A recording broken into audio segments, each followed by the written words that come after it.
So mabilis lang naman ito mga idol, mga ka-farmers, no? Ang paggawa nito. Ayan. Ilublob mo lang ito sa tubig hanggang sa mapuno. Mapuno yung buong PVC. So malagyan lahat ng tubig. Then after nyan mga idol, mga ka-farmers, kuha ka lang ng basahan o kaya kahit anong pwedeng pang sagpong, no? O pang mailagay dun sa butas ng PVC.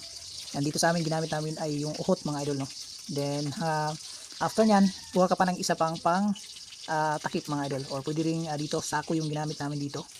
Ayan. Then hawakan mo lang siya mga idol, mga farmers, then bubuhatin mo siya. Dapat walang hangin na makapasok. Ayan. So ganito lang siya, ilalagay mo na siya sa kanyang lagayan. And then bago mo tanggalin yung sako, dapat napunta na yung pinaka PVC niya sa tubig. Then after nyan mga idol, mga farmers, pupuntahan mo ngayon yung may uhot mga idol. Ayan, tatanggalin mo siya. Yun o! Ayan, pas tayo. Madiri o. Okay. Idol, goods na goods ang tubig.